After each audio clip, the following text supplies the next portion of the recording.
adventure of his life.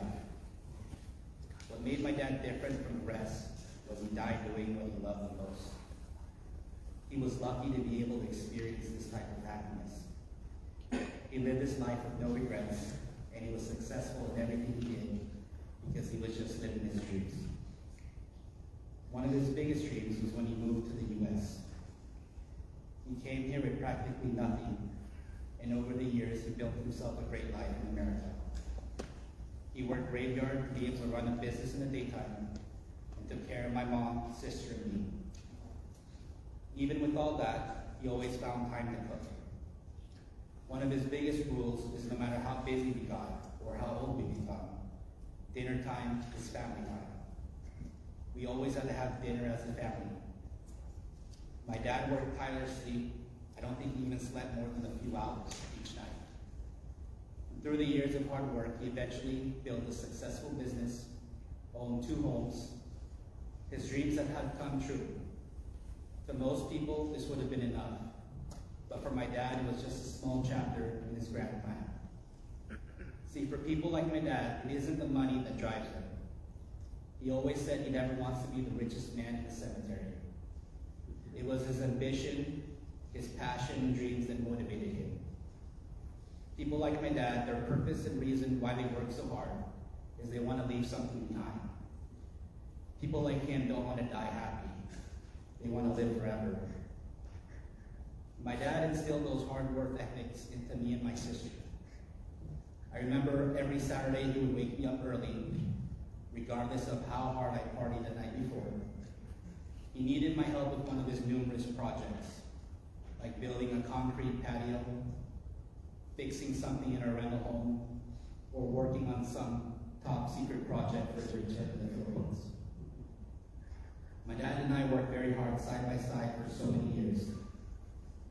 I even got a job at Lowe's just to get a discount on lumber. We took an unfinished basement and turned it into something special. We had many parties, played many games of Pusoy, and made many memories. I remember one night, it was New Year's Eve. We were getting ready to head to the casino. My dad and I were both dressed really nice. I think it was sometime around 5 p.m. when we got a call from our renters that a piece of pipe froze and broke. We drove down to our rental home, and when we arrived, we saw water gushing from the ceiling. We spent the next few hours fixing that pipe with what we had. We had to climb the ceiling into the attic.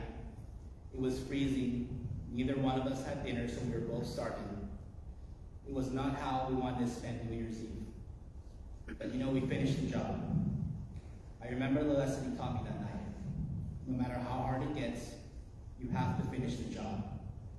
I remember him telling me, Tommy, nights like tonight is the difference between good and great. After all that hard work, we still did make it to the casino. You know, there were many times I hated having to help him back then. I would do anything to get out of having to help him. Right now, I would do anything to be able to be back on that ceiling, cold, hungry,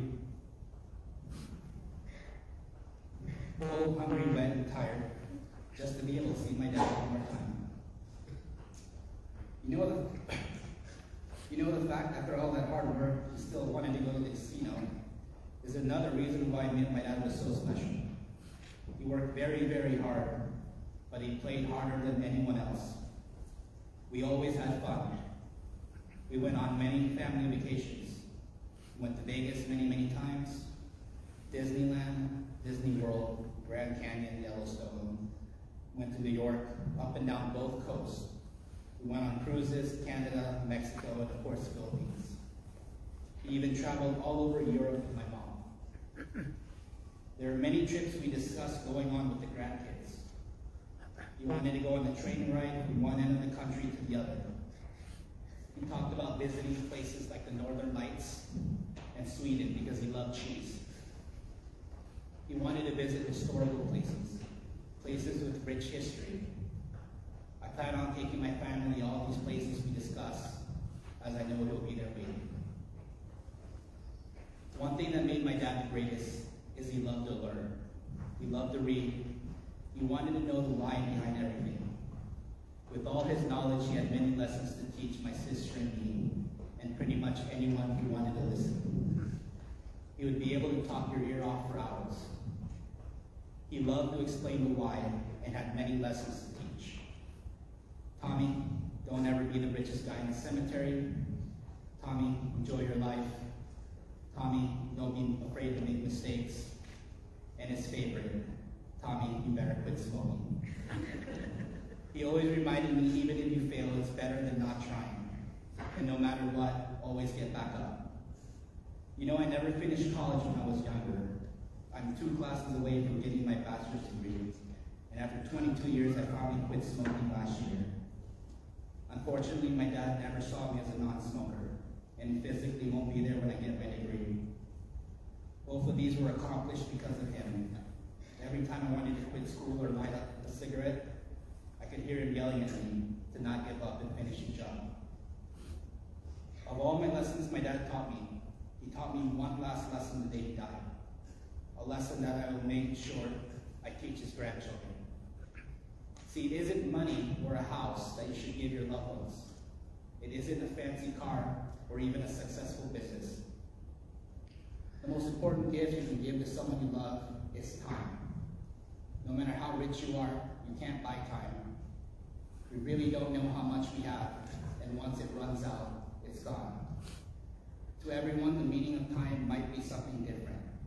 It's up to each one of us to know what giving time means.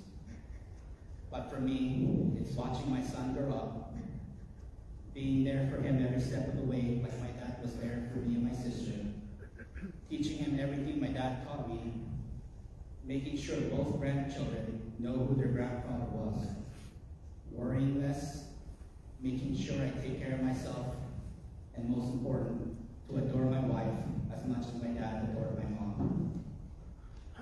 One final thing I want to say is my dad raised me to be a man. And over 39 years of trying to be a man, I might have forgotten the importance of telling people you care about your feelings or showing them affection.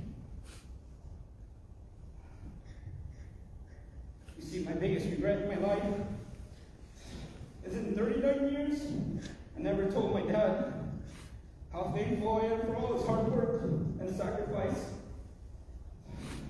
how much I respected him, how much I missed him after he left the Philippines, and how much I loved him. Thank you, Dad, and take care always.